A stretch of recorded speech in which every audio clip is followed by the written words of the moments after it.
I'm Kristen Eykel, and I'm so excited to share with you two of my favorite teachers on the planet. This is Renee and Anthony from Blue Soul Earth, and I've invited them here today because they do something that is so unique and so special. I don't think you've ever experienced anything like this before. And I know that me, this total spiritual junkie who's done like every workshop and every training on the planet, I've never experienced anything quite as sweet, quite as profound, and quite as heart-based as what Renee and Anthony do. So Renee and Anthony, I'm so happy to see you. Welcome. And I'd just like to ask you, okay, random question. How do two like normal people with normal lives go about channeling the divine? I'll let you start that one. How do we go about channeling the divine? That's a really good question. It does take a lot of practice. And it came to us about 5-6 years ago, I believe. And we started channeling together as divine feminine and divine masculine coming together to create this incredible spiritual awakening, not just for ourselves, but for others that are coming to us. So I would imagine that that spiritual awakening has to also occur within you. I mean, here you are just like everyday average people. And then this sudden like lightning bolt from above like occurs within your heart. It must be a spiritual awakening for you that you're also transmitting with other people, yes? Absolutely. And I think a big part of it is one word, surrender. That's a big part of the process, and it certainly has been for us until we fully surrendered to spirit and fully surrendered to the dimensions and the realms beyond our understanding. That's when really things started opening up for us and the magic started happening. I think I think Renee, you're absolutely right. Surrender is one of the keys to really having a spiritual awakening. If you are not willing to surrender yourself completely, your entire being, then the process itself can occur. I think surrender, what you just said, is really powerful. And I know that for a lot of people, the very concept of surrender itself is fear-inducing. It's terrifying. We like to have control. We like to know like where everything is going to be, when it's going to be. We don't like change. We resist it tooth and nail, even if the change is good for us. So I think the key to surrender is super powerful. So how would you invite people to really go within and trust whatever surrender is being asked upon in their life? I think a great example could be a parallel with sports as one example. So a lot of times we learn in life that the opposite holds true to what our logical minds think. And great surfers know this, right? So the whole idea of fear, regardless of what sport it is, they know the power of once you completely surrender into something bigger than yourself, the magic happens, whether it's golf or surfing or whatever it is. And it's the same with spirituality. So it's the opposite of what we feel is going to happen, it actually happens. So I think as easy and trite as that sounds, I believe that that is one example. You also want to talk about a yoga and meditation practice. Yeah, within my yoga practice, I often will surrender myself for the betterment of whoever is there, who's ever in my auric field, to enjoy the yogic practice.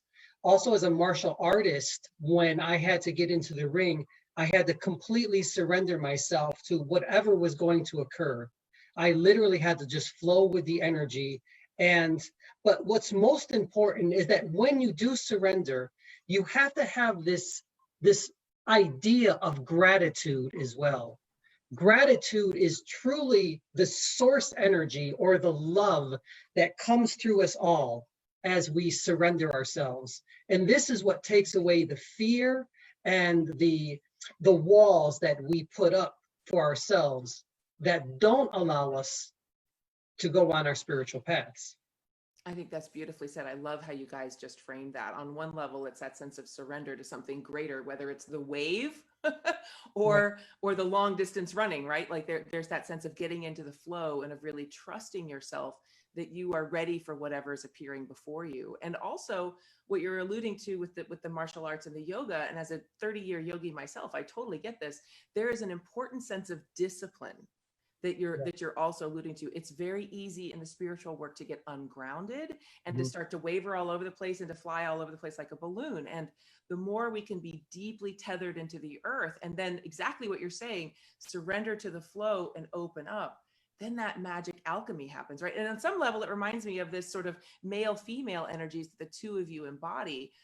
There are a lot of really wonderful channels, healers, and teachers on the planet, but to have a very powerful union between the divine, the male and female, as represented by the two of you, is also rather unique. So the question I'd like to know is, as a team, as a working together team, look, we all know it's hard enough to live together, much less to live together and work together.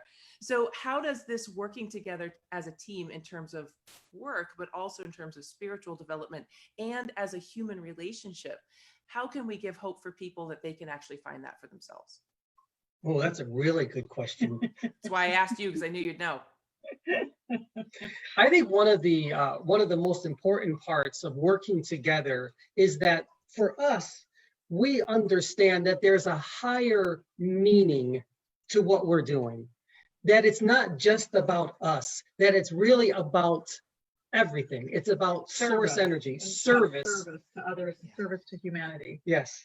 And I think sometimes, especially in the light of the COVID lockdown and everybody going within, a lot of couples had problems because they were in each other's hair all the time when they weren't normally used to doing that. So I feel that on one level, that surrender to the divine masculine, the surrender to the divine feminine, that we both have to practice. This is a practice. It's not something that comes easy.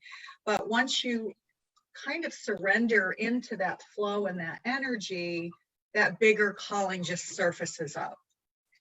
That's the best way to describe it. It just kind of surfaces up and it's like, okay, this doesn't feel good right now, or he's agitating me or whatever. And then we go back to the higher purpose and think, okay, this is what we need to do. Let's just go get it done. Another level of surrender. That's beautiful. Yeah, I think a level of surrender. And we do understand each other, what our strengths and weaknesses are. And so we're able to flow into each other. When someone is feeling weak, the other comes and will uplift the other person. And we find that we work really well together. Yeah. And we do give each other our time and our space so that we can be alone and then come back together to work as divine masculine, divine feminine, flowing into each other again. So you have that time apart, the time together, that really is that sense, like the energy of the caduceus, right? Coming in, exactly. Opening out, coming back in. So you replenish, you re-nourish each other, and then you replenish your individual selves. I think that's a really beautiful, important thing. One more thing I'd really like to know too is that, in terms of this time when all of us are kind of being asked to really go within and to be home. I've spoken a lot about this myself, of how we're being given this time. This time is happening for us, not happening to us. And I think it's really important for us to remember that everything that's happening on the macro scale and on the personal scale is an opportunity for us to grow and evolve, and not to be smacked down, not to feel like this is happening to me as if I'm a victim, but really as a co-creator with what's going on in the world right now. So as all of us are on some level being asked to go within and to kind of find our own connection to the divine, our own surrender to the divine, I would really like to invite you to speak into this, because I think it's so important. The power of community that we get to create now in a new way that was not perhaps available before, because before it was easy, like, oh, we just sort of show up and we're spending time together. But now we have to cultivate community in a brand new way. And then that community itself starts to expand a brand new energy that I know you guys are adept at feeling as well. So can you just speak to us for a moment about the idea of the individual coming into a greater collective and how that's going to serve all of us moving forward? Yeah. Well, I mean, one of the things that I love about this as a former publicist is I've always believed in community and seen the power of it, and have always worked online. So, that was not something that was new for us, but certainly teaching and doing spiritual work online was different. We were used to this physical touch. We were used to hugging people, embracing people. And I think for all of us, pre-COVID, we all had our small communities that we connected to in a physical way. And so what this inward time, I think, has done for all of us in a really beautiful and rich way we said, okay, we've got to still connect because we're human beings and we love to connect. So we are all being forced online. And I think the question is being cognizant and aware of what you resonate with. So there's tons of communities that are out there, but suddenly, you know, at least with our teaching and work, we get to plug into a community that is very global. So before, it was a very regional community, which is great, and it has its own like precious things, but suddenly our communities are more diverse, right? We have people dialing in from Europe and Japan and Africa, and how amazing is that? And I think the essence of that is that learning the diversity of all of these people coming together who share a similar resonance. So I think it's this opening and an awakening that, oh, you know, these group of people in Eastern Europe and Africa and Australia share the same resonance with us. So what that forces us to do is see each other as the same in these global communities. And that's exactly what's needed right now to break down all of the, you know, tensions that are arising around racism and women and everything. It's all coming up to say, you know what? We are all interconnected.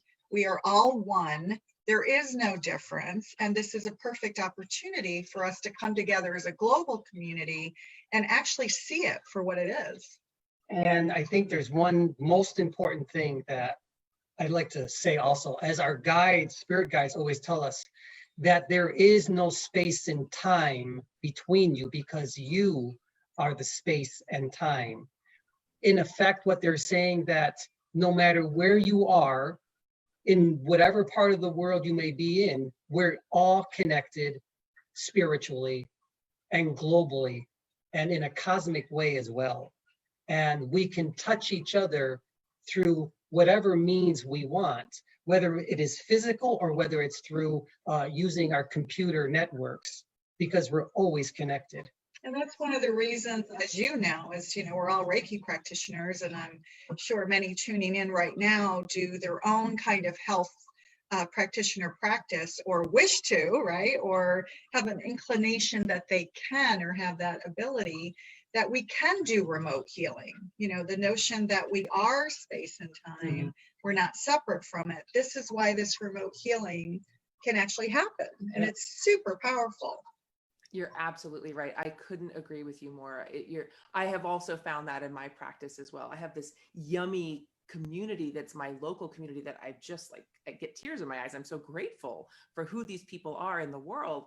And then also to see that, you know, that's been my lifelong dream too, to see really this kind of hands around the universe, like literally this embrace of the whole planet, of people in their local communities where they may feel that they're the singular practitioner and no one in their family understands them. They're starting to awaken for the first time and having some really crazy stuff happen that they cannot articulate, that doesn't fit into the box of who they used to be. And they really need to reach out and find, you know, communities like what we are tapping into and sharing. And as well, really learning how to take these skills to the next level, how to go within, how to reconcile the past, whether that's with past life meditations, whether that's through these alternate timeline journeys where we get to go to places like Egypt or Greece or ancient Britannia, where we get to really find those touch points of where we maybe have energy that's still echoing to us. I mean, how do we even quantify that in our normal day-to-day conversation? We don't have language for that in the linearity of time. And yet we're all affected by that. We have precognizant dreams. We start to have sensations. Some people start to see auras. Some people start to hear voices talking to them, like in the shower, like, hello, I am now with you. You know, like that could be freaky for people. But I think that as, you know, really beautiful teachers like yourself and the practice that I endeavor to share as well, we get to help make this normal and not weird and not strange, but really cultivating that this is normal and that your experience may be taking you outside of your comfort zone, but we are here as a global community and we are here to really embrace you. And to help, you know, I think that's the thing with the community, is creating this sacred space, whether it's on or offline, to say, you know what, okay, your body's shaking, maybe you're going through a Kundalini awakening, but you happen to be in a small town in Kansas or the Czech Republic, and you don't have a lot of people who can either support you or embrace what's going on with you. So I think this idea of us all coming together online as a global community, allows people to say, oh my God, they're going through that too. I'm not crazy. This is part of the process, and there's people like me everywhere. Absolutely. Absolutely. Yeah, there's people like us everywhere, and different little pieces of us get reflected in different pieces of others. And I think that's a beautiful takeaway. So I just want to thank you for your time. I really want to thank you for your expertise. And I really also, as a student of this practice as well for so long, thank you for continuing to be students as well as teachers. Thank you for continuing to offer so much to so many. I know that really is the greatest gift of service that any of us get to share, is that sort of continuity and that give back to the all. I also want to thank you, our viewer, for checking in, for taking this moment to watch us. Please share this video if you have others who might need a little support in their own waking up practice, who may need some practitioners who are there to help catch them, to help redefine that idea of like, I'm changing, into something that's actually quite beautiful. You can follow Renee and Anthony on Blue Soul Earth, find them at their website. Of course, you can follow me and ask any of us any questions at any time. Check the link below, or just, send out a shout out. Let us know if in any way we can be of service to you. I want to thank each and every one of you who are being present in this time, in this space, and in all time and all space. Thank all of your teams, your guides, the mentors, masters, loved ones who support you in all time and space. Thank you very much. It is finished in beauty, and so it is. And so it is. Thank you so much.